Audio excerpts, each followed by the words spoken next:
What's up, Ryan? How you doing? Hey, I'm doing great, Chris. Good, good, man. Hey, so thank you for jumping on the podcast. I know you and I have been following each other for a while on Instagram, just going back and forth. We chat sometimes about some things, and I just saw that you're doing some cool things, and it's in Washington, right? Yeah, I'm in Tri-Cities, Washington. Specifically, the brokerage that I'm with is HomeSmart Elite Brokers in Kennewick, Washington. Okay, right on. So tell me a little bit about I don't really know your backstory. I know I see you posting stuff about selling homes, closing homes, and but I've never really heard your backstory of how you got into real estate. So take us back a little bit. How long have you been licensed? And then tell me a little bit about why you got your license. I think that's always a cool story for people to hear on what made you jump into the land of real estate. Yeah, yeah, absolutely. So, my working world started in 1993. I had my first gym job and worked in health clubs for until, August of 2020, when this thing called COVID really took the fitness industry and shut it down. And so I had been working from home, trying to, follow in Washington State. We had phases, and we were allowed to, you were going to maybe open up next week. And then no, now it's getting pushed back further. So my wife had been telling me for years, like probably at least 5 to 7 years, you should do real estate. And this was a time where I'm at home and wondering, what am I going to do with myself if gyms don't open normally?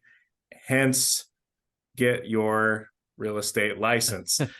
So we also run a restaurant in town. My wife owns a bistro and also a clothing boutique. And we were navigating COVID with both of those businesses. And she said to me, well, if you're bored, we're really short on Uber drivers.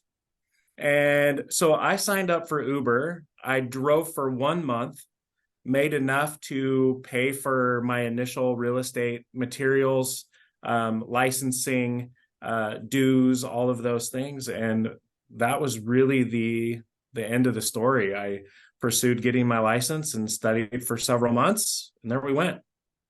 Wow. It's so interesting. When we were going through COVID, Ryan, it was man, you felt like we were never getting out of it, huh? Now it's starting to feel, it's finally starting to feel a little bit more distance where it's history, but man, when we were going through that, that was interesting. Just I mean, I remember clearly in like March of 2020, I remember sitting at my kitchen table and with my wife, and we were like, it was like right when it was all coming out. And I was like, whoa, like we were sitting down and trying to figure out like projecting what we were going to do for the year, because you just got out of making your business plan the year before, 3 months before.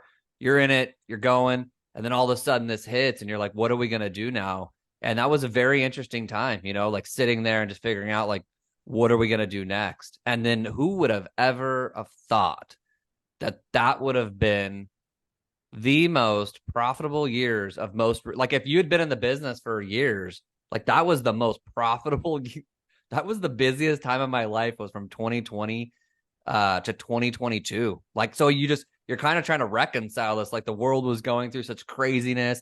There was at March, you were trying to figure out like, what are we doing? Are we going to stay open? And then all of a sudden you just go on this 2-year run where it was just like everybody wanted to buy a house. So tell me about, how that start, like, meaning once you got licensed, how did that transition look? I mean, did you just tell the gym like, hey, I'm not coming back? Or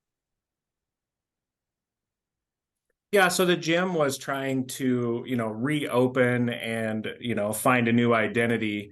And one way that they were able to do that is become a health clinic, and change their name and go through a rebranding. And I just felt like at that point, like I wasn't opposed to going back, but it was also like, how many people are going to come back? And when you're higher up in management, is my position still going to be available? And so I had pre-set up with a brokerage at that point that when I go and I pass this test, do I have a position with you guys? And they said, absolutely. So I passed my license, and the following week I got contacted that the club would be reopening. And at that point, I just said, no, real estate is going to be my thing, and I'm going after it full time. Wow, what a bet you placed, man. That's a bet, right? You placed a bet on yourself. That's super cool to hear. So now tell me about how are you like how'd you transition into actually finding some clients, right? I know there's going to be a lot of listeners right now who got their licensed a few years ago, and some of them are doing very well, some of them are not. And so I want to hear, what did that look like for you? Like some daily actions. You get your real estate license, you don't go back to the gym, and now you're going to start closing some real estate. I know you do because like I said, I follow you on Instagram. So like what did that look like when you joined your brokerage? How were you gonna like what were you doing to go out and find your deals? Well, I have to give props to my original designated broker, Steve Lambert, and Jen Rabe. And it was COVID and brokerages were closed. And so it was literally meeting in their living room, navigating how is this gonna play out for me. And they were really instrumental in teaching, all of the forms and things that you don't learn about when you are studying for your license. So they helped me navigate all of that. Um, Being heavily involved in the community through the gym, and my wife owning a couple of businesses in town, and being heavily involved in church and community activities really played into having those connections from the beginning.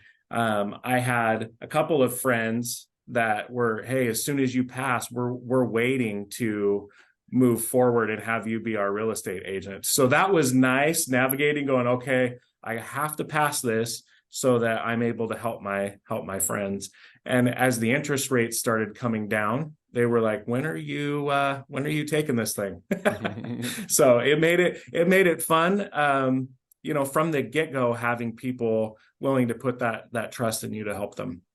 Yeah, so that's awesome. Just, like I feel like the realtors that start off usually with the biggest bang are people that are already pretty connected, already have a good reputation in their community. People already trust them, right? So just because they're doing something new, they already got that, it sounds like you already had that reputation of someone like, hey, if you're going to go do this, this is something like super serious. Like you're leaving a career to go do this. You're not doing this like willy nilly. So how did that, how did that announcement look like? Like, I mean, I know you said you had a few people waiting for you to buy some houses, but when you got licensed, what was I mean, did you go out and start telling all your friends, family, people at church? Like, did you just start telling them that you were a realtor? And if you did, how did you do that? Well, it was a tough decision, to leave a career that I felt very, very comfortable in, to the point that if I needed help, I had gym owners across the country that I could contact and say, how are you doing this? How are you being successful, in business? And so it was not an easy decision, but a lot of people navigating through COVID were having to make difficult decisions. With our bistro, we had a tent in the parking lot serving our guests food. And so navigating that, really, social media played a huge role in me just putting the message out, that after years in the industry, here's what I was going to be doing next. And just kind of put that heartfelt message out there. And the response was, I have a friend that's looking to sell, or, people just reaching out. I think it made that connection much easier than having to call everybody in the phone book to tell them that's what I was going to be doing. Yeah, that one, when people start and that's their plan, that one hurts me, because I'm always like, I couldn't be the guy who got into real estate and just randomly went out and talked to people. That just wasn't me. So I'm glad I Yeah. was like you, where I was very young when I started, but was glad that I had like a community that was willing to support me and, get me going. So super thankful for them. So what, what are you doing now to keep your name out there? Are you doing any type of like prospecting Are you doing any type of marketing with the people that you know? Like, what's your business plan look like as far as like the marketing side? So I'm not afraid to try anything. So I've got a smattering of, internet leads coming in, but really just servicing and taking care of my current clients.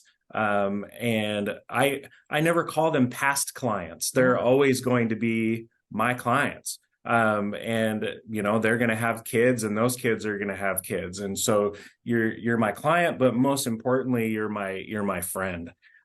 So I know that we follow each other back and forth, and you've hopefully noticed that my take is all the professionals that I work with in the career, in the industry, they're going to get the best version of me, and I expect the best version of them, because ultimately we're serving our community and with one of their biggest purchases that they're going to make in their life, unless they get into commercial, and are buying big buildings. So really just taking care of the relationships with my clients and other agents, and telling that story. So what does your day to day look like? I know every day we as realtors, we're not always out there showing homes. We're not always out there listing a property. So, I mean, do you have some type of cadence that you follow with how to follow up with your clients or your network of people? Like, do you have like a database where you put people in and you follow some type of system? Yeah, absolutely. So I have my CRM established after going through switching from one brokerage to the other, and having lost some access to clients in that transition. I quickly learned that this industry, own your business, own your collateral, and hang your license. And just do your due diligence every day. So my CRM is vital in my business. That's how I communicate. That's how I learn people's tendencies and what they're looking for. And even post close, you can see that they're logging back in and potentially looking, at maybe an investment property or something else. So definitely utilizing that on a daily basis. Are you doing any type of like outreach with them, like on a consistent basis? Are you doing any type of like marketing, as far as like postcards, letters, things like that? Or is it just them in a database and you're you know, just kind of going, Yeah, so I mean, I'm year 3 in the business now, yeah. and feel like, there's a lot more previously sold clients that need to have that follow up with them. So I've done the Christmas cards. I've really started just being intentional about, if I'm showing in a home in an area where I've previously sold a home, just stop by, 15 to 20 minutes before showing and just say hello. And that's gone over really well. Just, hey, I was in the neighborhood, thought I'd stop by and say hi. Just had one last week where I stopped by because some mail had been dropped off at their previous home, and I just said, hey, I'm going to stop by and bring some mail by your home. And they were so thankful for that trip. But then they said, it's like we have this great thing going, and then we buy our home, and then we don't see you anymore. So they were like, we need to have you over for a barbecue. Let me show you all the things that we've done to the home since you sold it to us. So doing that and being more intentional. Yeah, that's awesome to hear. Yeah, we call it in our office, keep the fire alive. And what we've noticed, Ryan, is you especially like with a buyer, let's say, like, you get them qualified and then you're showing them homes, and then now it's like a 45-day closing. You've been involved in their life for probably like 90 days, pretty consistently, regularly. And you've been involved with so many emotions over the 90-day period with them.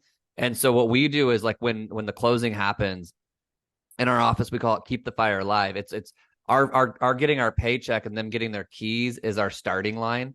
And we say, like, that's actually our starting line. We sat down with them and we performed what we said we were going to perform. That's just our job, right? Mm-hmm. And so we just said, hey, this is what we're going to do, and we did it. So when we close and we give them the keys, we get our check.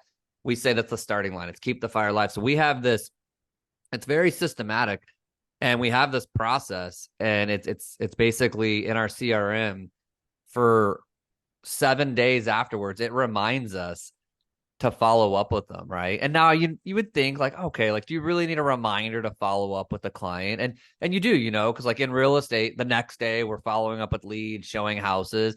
And so we have like day one, day two, day three. I mean, I'm serious when I say that. And sometimes it's more organic, meaning like you get that task in your CRM and it says like day three, post day three. And you look at your text and you're like, I've been texting them a lot, so it's like not like you have to follow that strictly, but it's just to keep it top of mind to say, hey, how's your move going? Day 7, it's like, hey, it's been 1 week. Because you start realizing that that's when they start asking for vendors and they need a landscaper. And now they're like, oh, yeah, I thought I was going to do my own pool, but I don't want to. Or you realize like, things actually have broken the house and you want to talk that through with them. So yeah, we call it keep the fire alive. And then we want to then just now we're trying to get more client events to invite them to, because we're just looking at it like, hey, we just went through this process with them. And so now how can we stay in contact with them and then now invite them to events that they can come to? So we just really feel like what you said. We're just, we're having life with you, like this is a life, and we just happen to be realtors, and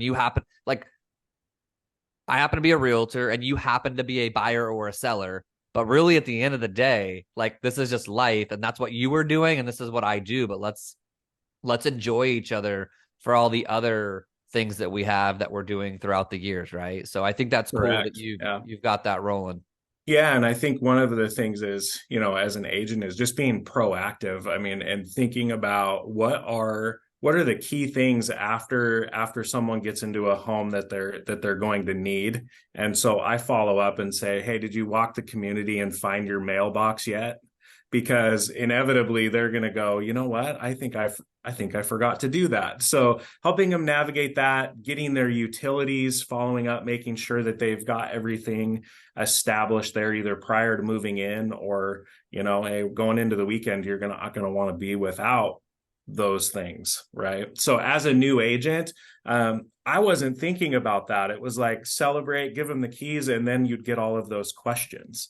And Yeah. so if there's new agents out there listening, I think what Chris just talked about, keeping that thing moving forward, it really helps. It really helps them feel like you just didn't drop the ball at the end of the transaction. Yeah, because that's all we're really trying to do with our clients, right? When we close, is like we're just trying to make their life easier now. So like that's why we even implemented a seller questionnaire. So when we're working with the buyer, we send a seller questionnaire 7 days before closing and ask the listing agent, like, hey, can they fill out this stuff? And it'll be like, hey, who's your landscaping company? Who's your pool company? Like we have a lot of cluster mailboxes here. Like, where is the cluster mailboxes? There are like 7 in this community. Can you tell us which one? Like, what number is it? We're always trying to think of anytime a client calls our office and asks us a question, I'm always looking at it from like, did we not get this because we couldn't get it, or do we not have a system for it? So anytime someone calls and asks us a question, we actually will make sure we're looking at our systems and looking at the question. You're like, oh, do we have that on there? Like where is the dog park in the community? Just that stuff where it's hey, we're trying to get you as much information as we can about this community, because I know you're new to it. And these sellers just sold their house and you might love their landscaping, and why get a different pool guy if this guy's been doing it for 7 years? So yeah, we just pass that stuff off and it's all checklist out. So do you follow as you're going through the transaction, Ryan, do you follow how's your cadence on like a transaction checklist and stuff? Do you follow like a spreadsheet or? Yeah, so I'm currently like a one-man shows. I do all of that for my clients. As business has been starting to transition, I've been talking with my business coach about, is it time for me to have an assistant that's doing some of these things? But I feel like it's like you go into the boxing ring, right? And you're trying to battle this thing out and make sure that you finish the round strong. And so really just that cadence is, okay, here's the steps. And when I reach out to them personally, okay, here's what the inspection is going to look like. You got your earnest money turned in. So tomorrow we're meeting with the inspector, and this is what that process is going to look like. At the beginning, I definitely, everything was written down, and now it just feels more natural. Like, I really am in the driver's seat for my client. And so if it's a 5 day, day two, we're completed with what we need to have be done. Right. And so that way you're just ahead of the game versus, trying to play catch up. Yeah, for sure. So what do you follow like a cadence to the day? Like if you don't have people asking you to go show homes, list a property, do you have like a pretty structured cadence of the day? Or is it something where you just like wake up and just naturally just do what you feel like you need to do? Yeah, when I first transitioned from a career where you're at the gym from 6 a.m. until the lights turn off in the evening, it was hard breaking into, wow, what am I going to do with this time, right? And so I found myself getting more involved. I highly encourage people to be involved in the local chamber, or like I use once we're off of this call this morning, I'm going to lead a networking group at my wife's bistro. That's any business owner. Oftentimes it's other agents, it's inspectors, but just spending my time being around others. And stuff always seems to come from that. The more conversation you have, the more closes that you experience. So in working with my coach, one of my slogans is just always be in escrow. If you're there, things are good. Yeah, right. Tell me a little bit more about your coach. How'd you find your coach and why do you like coaching? So my wife was working with a Tony Robbins coach, and she asked, would you be interested in doing a discovery call? And my thought is definitely I would like to work with someone outside the industry so that you can get beyond the call your sphere sort of response. And so I've been working with her for 6 months now, and it's really just set the intention each week with that call of what are your goals? What are you aiming for?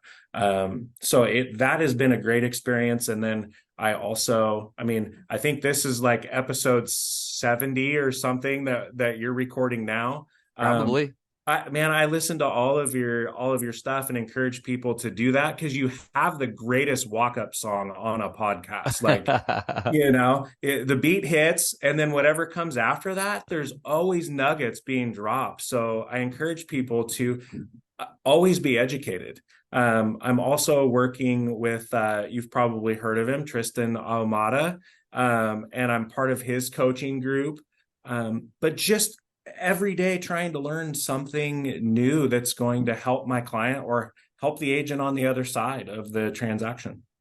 I like how you just as you're having these as we're having this conversation, you're moving forward every day. I like how you said, like you just you like your group you're going to today. Like you just got to go get in front of people. I actually have noticed a lot, Ryan, and talking to some agents, and when they're talking about being slower, and you start realizing like how often are you getting out of the house, and getting like how are you getting in front of people? And that can be a little foreign to people who are maybe like introverted, and we're self-employed, right? So it's like if you don't got clients or you're not busy, like you could just sit at home all day long and just sit in your office, do your little bit of work, and then be done for the day. But I'm like, no, you gotta figure out how to go get in front of something that makes you feel good, whether it be, like you said, the chamber or starting a networking event, going to a networking event, sitting at the coffee shop. I'm always just one that's like, go get somewhere where like an actual conversation could start. Now, I'm not saying one is going to start, but like, I definitely know me sitting here at my house right now with Emma, my dog.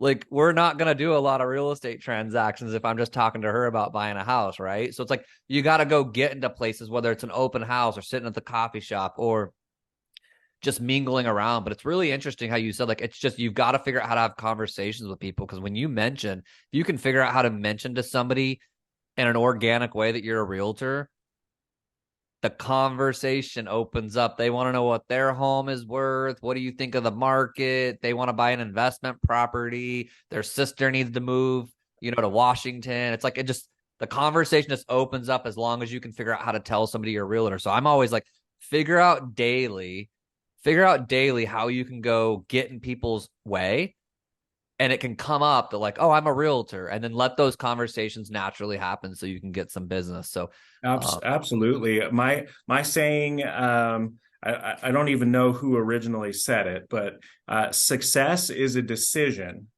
yet it requires action.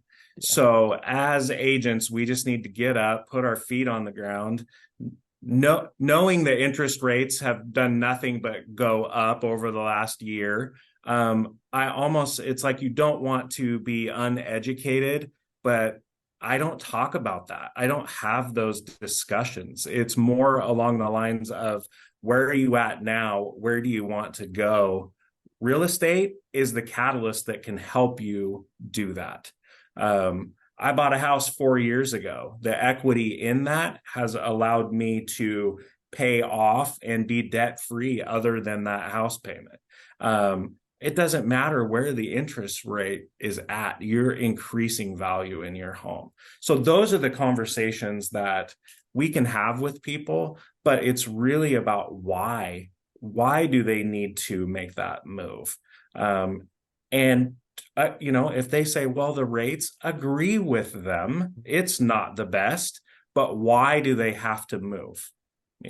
So. Yeah, that's good, man. I really like that. I'm just not a huge fan of the interest rate conversation. I have never had like I have found, this is gonna be super opinionated. People can throw rocks at me if they can find me. Is when we're having the interest rate conversation, I'd always usually is a conversation around why someone's not closing enough business. So it's almost an excuse to feel good about why they're not where they're supposed to be or where they want to be. Totally an opinion, right? Like that's what I've noticed in conversations with people. Anytime anytime a realtor is talking about the interest rates in a negative way, it's usually to justify their production.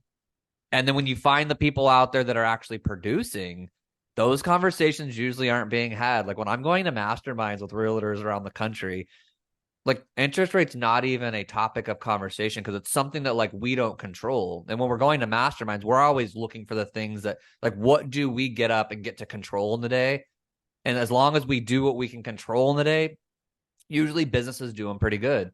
It's any Yeah. time that we start getting outside of ourselves and saying like, oh, this is that, this is why we're not. Anytime we're getting outside of what we can control, that's when things start getting weird. And then we start blaming the market on why we're not selling enough houses. So I like how you said, like, you just, and agreeing with them. I like that philosophy. It's just, yeah, I mean, a 7's not as good as a 3, right? That's fair. Like, that's a fair statement. Yeah. Yeah. So another, way to think about it is, instead of that, focusing on the interest rate or lack of inventory, spend that time building out your team, the ones that you can hold near and dear. And by that, I mean a lender that can creatively, get together with you and have that discussion of, if we come across this scenario, here's a program that we may be able to use to help them. The inspectors, have great relationships with them. The photographers, I had my inspector that I most work with messaged me this week saying, okay, it's been 2 weeks since I've done a house for you. What's going on? Right. And I go, well, that reinspect doesn't count as a visit. So it's having the people that are so close to you that they're going, man, what's up? I haven't heard from you in a couple of days or a couple of weeks. But build out your team. And I consider you part of that. I consider many of the other podcasts that you listen to. This is the first time that we've talked like face to face, and yet we've been very supportive of each other throughout you know, Instagram messages or whatever it is. So I think that there's really a lot of people in the industry that want the other person to succeed. So surround yourself with those people. It's a new world. I know I did a podcast probably like 2 months ago on talking about like our our communities, and like how we're getting information. We used, I've been doing this for 17 years. I used to have to get on flight, and I still do, but I used to have to get on flights and go to other states and mastermind with agents. And with podcasts now, and I mean, podcasts have really, I'm listening to a podcast almost every day, whether it's a doctor on my health and what I should be doing, or someone talking about fitness, or realtors talking about how they're growing their business, or mindset stuff. And it's just so cool that if you can set up, especially like on Instagram, I actually really like that, because you can almost set Instagram up to be a place of just what curated stuff of what you want. So like when I go into my Instagram in the morning, I'm like, I'm seeing some doctors talking about like magnesium, and I've been on that train. I'm like, man, I'm sleeping better. And then I'm seeing somebody talking about their time and how they got to focus on their time. Then I'm talking to, then you're listening to somebody who's talking about this or that, but it's really a curated message of what you want. And that's cool, because I think there's some out there that they're going the direction of what they're looking at, and they just don't have it set up correctly. And so Yeah. I'm just like you, man. Like I remember meeting someone who was about 3 years ago, a podcast that I listened to for years. And I really met them for like the first time. And it was so interesting as I'm sitting there talking to them. I'm like, I feel as if we have an hour conversation once a week for some reason. But when I'm meeting them, they have no idea who I am, have never heard my voice, but I've heard their voice so many times. And I'm like, I genuinely feel like we're friends. And that's cool that you say that. Like, we're in a world where you can get coaching for free, just by listening to people's stuff and following them.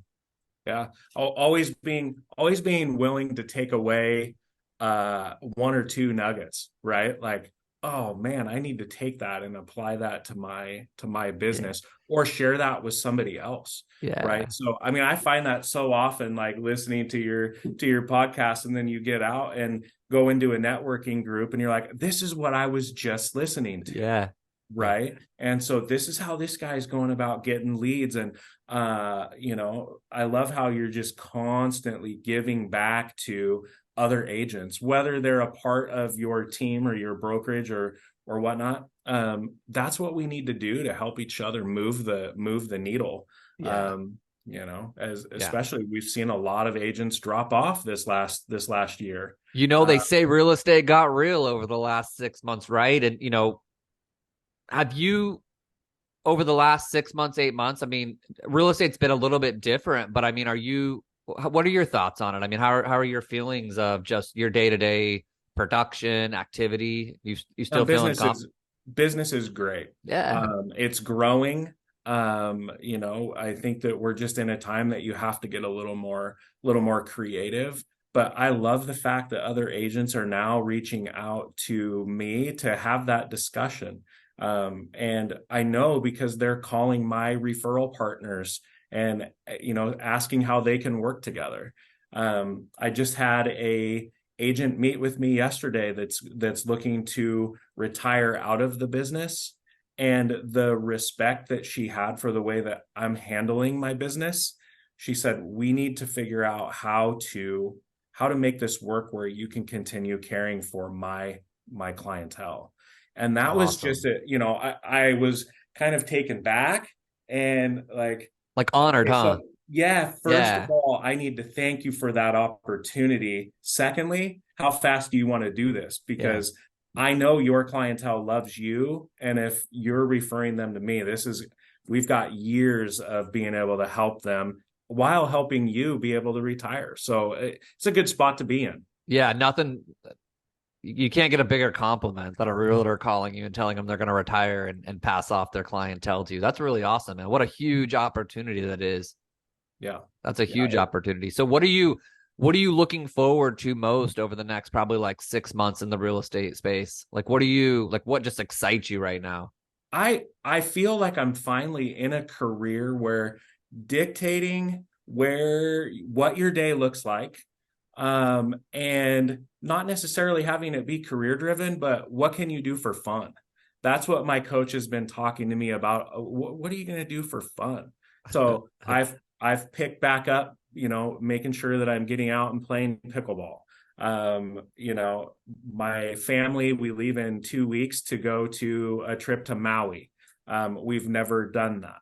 She said, "What are you looking forward to next?" So it's that constant push where, I want to get an RV, I want to get a boat, so that I can still help people. And I know you're big on this. We can help people from wherever we're at if it's set up right, Yeah. and be able to travel and have those experiences because as agents, we aren't tied to a 9 to 5. And so we have freedom while being able to help other people. Yeah. That's awesome, man. I'm really trying to find my hobbies lately. Like I said, I'm 39, been doing this for 17 years. And that's something that, hiking is one of them that I don't do enough. I actually do want to pick up pickleball. That's been on my list of things that I want to do, but it's probably been the last 6 months where I do a lot of traveling. Like when someone says, "What's my hobby?" I do say traveling, and they'll be like, "I don't know if that's a hobby." And I'm like, well, I guess I got to pick my hobbies and you don't, right? So that's a hobby to me. My eyes, this is funny. My wife thinks it's hilarious, but if my eyes see something new in the day, I am just like, this is awesome. Because you think about your life, and majority of your life, you're seeing the same house that you're in, you're seeing the same streets that you drive down. It's like your eyes aren't really, they're not like, oh wow, this is new. So like anytime I land somewhere and I get off the plane and I'm walking around, I look like a kid because I'm just like, whoa, like I've never seen this street before, and I've never seen that before. I've never seen this weather before, and I've never seen these trees before. So like my hobby lately has just been traveling because I'm like, this is super cool for your eyes just to experience different things because most people, are going to get to 90. And some people are like, hey, I've actually never seen many other states or many other countries, and nothing wrong with that. It's just like, so I'm like, that's my hobby right now. So, Yeah, and when you use that experience as motivation to help more people, it makes it a lot of fun to be yeah, able to just look ahead and go, okay, what's the next adventure? And when you do that, I'm gonna want to go do another one. yeah, So we're heading to Maui. very We've cool. got parasailing set up. We're gonna go do some snuba, snorkeling and scuba. I have no idea, but It's a hey, new world, man. It's a yeah, it new was kind of world. weird that this is Shark Week on TV, right? And I'm going to be in the ocean, but it's going to, I Uh, mean, experiences with my family, as my kids are getting, they're growing up right before my eyes. Let's go have some fun. yeah. So what does that look like when you go on vacation now? What's real estate going to look like when you get somebody that calls you while you're out of town and they want to go look at homes? You got a pretty good network of people around you that are going to pick that up, or what's that look like in your brain? Because I know that's something that is super challenging. Here's I've noticed over my career, it was this weird thing where it was either hey, not like back in the day, like not enough money to travel. Well, that's not fun, right? And then it was have enough money to travel, but if you usually have enough money in real estate to travel, you usually have a pretty decent amount of clientele. So when you go travel, you're sitting there in the hotel and you're trying to keep up with all the work. So it's like this weird thing that we go through as realtors where it's like we're either not going to go travel because we're so busy, or we do go travel because we're making enough income, but when we travel, we can't really enjoy the vacation. So what's that look like for you right now? I know you're, a few years in the game, so that's something you're going through. So what is that going to look like? Yeah, this is my first time other than a couple of days, out of town. And those have always led to, hey, I need to meet with you today to get my home listed. And you're like, oh man, I'll be back in town tomorrow. One of So my this is lender, going to be one of my lenders says, go to the airport. Just go to the airport and you'll get busier. He's like, right. even if you don't go fly anywhere, just go to the airport. The second the world knows you're at the airport, it's like, whoa, let's give them all this business. So I'm sorry to Yeah. cut you off, but Yeah, no, that's fine. That's where I was going anyway, is that we're often told just book a trip, right? And things are about to get busy. So, and it has been that way since we booked that, 3 listings have come up. nice. And I've got a cadence that I like to follow with those listings. And it's been, and now I'm going to have another agent helping them through that open house, whereas I love to do the first one when I get that listing. So really just setting up the team around you. And I actually have agents that are other brokerages that just said, man, if you need anything while you're gone. And why are they willing to do that? It's because I was willing to do that for them. Yeah. So I love the give and take in the industry. And I find that if you give more, people are they're willing to help you out. Yeah. One suggestion that I started doing several years ago that helped me out is when I would keep a note on my phone, and it was all the things that I don't like doing while on vacation. Kind of odd, right? And so, but here's the deal. I respected this process, meaning when I got done with vacations, I would write down like what did I not like about the vacation? Meaning like, and it was in a very healthy way of like what work was I having to do that I wish like in 2 years I didn't have to do that. And every time I'd come, I'd try to improve the next vacation. So I would like look at that list and say, okay, that's what happened on that vacation. So like, what could I do? Why I'm here for the next, 2 months before the next vacation? What could I do a little bit differently to make sure that that one's set up? And that just evolved over the years where, now like when I go on a vacation, can usually put the phone on do not disturb for 4 or 5 days. And you really can get to a spot where you're like, okay, not saying things don't go wrong, right? It's just always striving, even on vacation. It's like even striving to be the best realtor on vacation and just never quitting and saying like, this is never perfect. It probably is never going to be perfect. But even though I can say it's not going to be perfect, why couldn't we try to just get one step closer to it? Yep. And so just keep a note. It kind of feels in a weird way, Ryan, like as it's happening, like when you're on vacation and something happens and you put this on the list, it's kind of freeing because you're like, it happened, but at least you're acknowledging that like I have a place where I put this, that even though I didn't like that, like it's here. So it looks like I'm putting it somewhere that I can look at a list and improve on it later. So maybe that'll help you. It helped me. And it just helped every vacation get a little bit better and a little bit better, where I felt like I could truly get a much more disconnected, where it could just be like a 5 or 10 minute check-in in the day and not feeling like all day long you're just reporting to your phone while your wife's like, hey, are you gonna enjoy this one or no?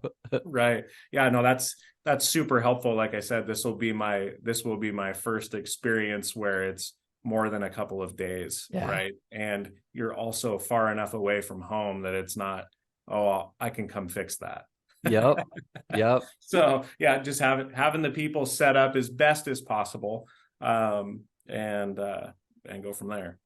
Right on, Ryan. Well, hey, man, it was so nice finally getting to, talk to you through Zoom. Maybe one day we'll be able to meet up and actually see each other sometime whenever I'm in Washington. I'll let you know. But I really appreciate you jumping on the show today. I wanted the listeners to see somebody who's only been in real estate for a few years. It's just, crushing it. I could just tell by you not only are trying to sell real estate, I can tell that you're just genuinely, you care about people.